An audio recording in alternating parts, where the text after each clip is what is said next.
आप सबके आज सत्संग में दर्शन हो रहे हैं,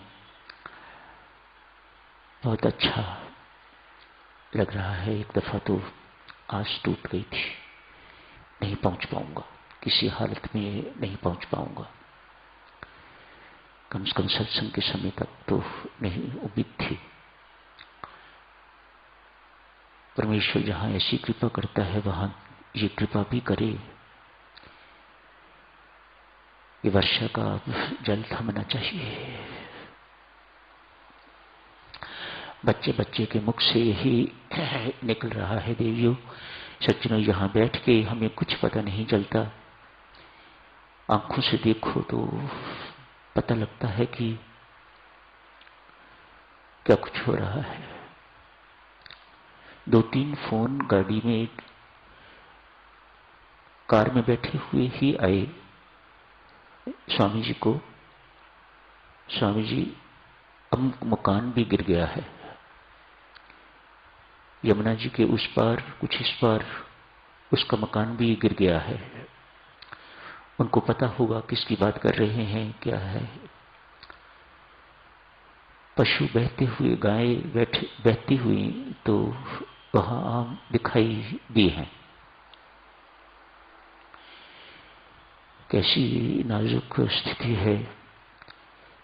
परमेश्वर की बातें परमेश्वर ही जाने। यहां बाढ़ है, वहां कहीं भारत में सूखा भी पड़ा हुआ है। मध्य प्रदेश के कुछ इलाकों में सूखा पड़ा हुआ है। क्या करनी है परमात्मा की, ये वही कर सकता है और कोई नहीं। उस दिन साधक में चर्चा चल रही थी। प्रभु राम लखन से कहते हैं, तू यहां रहने के लिए नहीं मानता, मेरे साथ ही तुम्हें जाना है। जाके उर्मिला को मिला। लक्ष्मण जी जिस वक्त उर्मिला को मिलने के लिए जाते हैं, उर्मिला बहुत अच्छी चित्रकारा, बहुत अच्छे चित्र बनाया करती, कई भी बनाती, चित्र बना रही थी।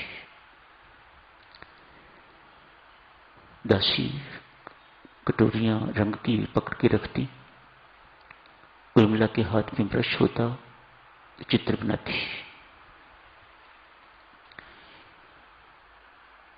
लक्ष्मण ने जाके ऊंचे स्वर से आवाज दी, उर्मिले।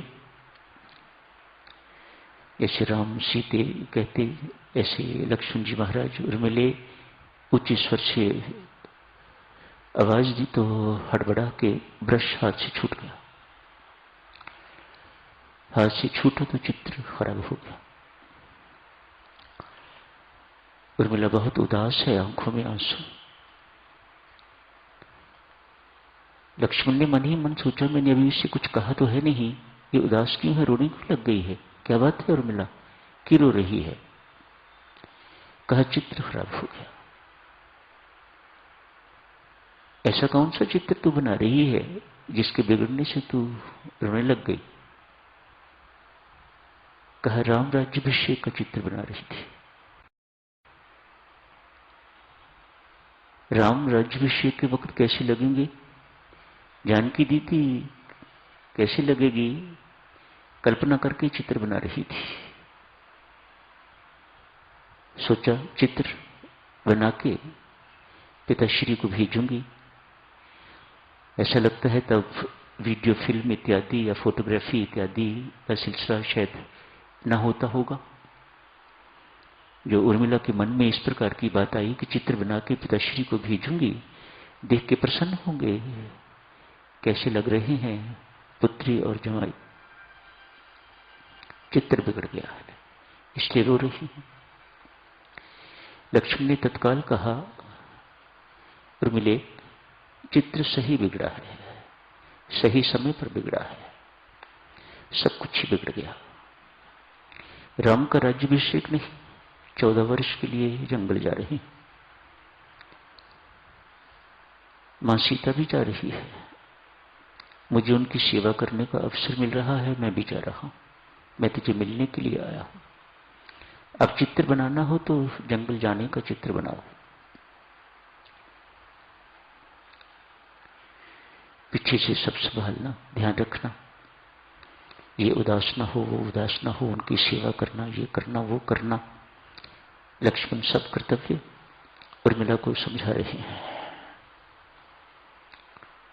उर्मिला की आंखों में फिर आंसू, उदासी। अब क्यों रो रही हो? रोके मुझे विदा न करो।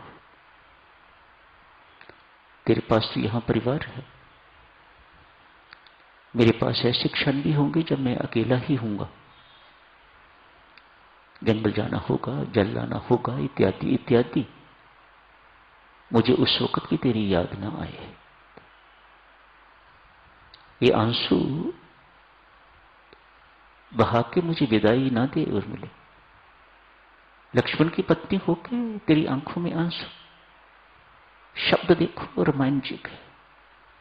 लक्ष्मण की पत्नी होके तेरी आंखों में आंसू, रोके विदाई दोगे मुझे? नहीं। मुस्कुरा के कहा, मैं इसलिए नहीं रो रही कि मुझे आपका वियोग सहना पड़ेगा। फिर क्या बात है, क्यों रो रही है? जानकी दीदी ने जिंदगी में न कभी दुख देखा है, न कभी भोगा है। कैसी है रामायण देवियों, एक एक पात्र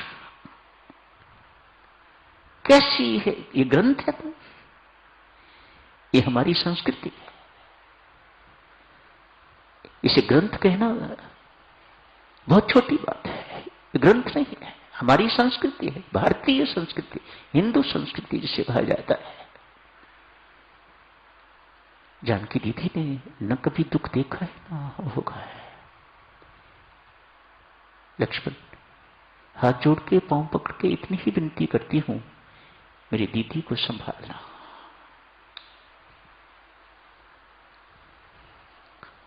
आप 14 वर्ष के लिए जंगल जा रहे हो, सारी जिंदगी भी प्रभु राम की सेवा करनी पड़े तो मैं तेरा नाम जप के जिंदगी गुजार लूंगी। ये उर्मिला के शब्द, तेरा नाम जप के मैं सारी जिंदगी तेरे बिना गुजार लूंगी। यदि तुम्हें राम सेवा का मौका आजीवन मिल जाए तो 14 वर्ष की बात कर रहा है। मैं लक्ष्मण की पत्नी। यही समाप्त करने की इजाजत दीजिए। बस हर चलो, धन्यवाद।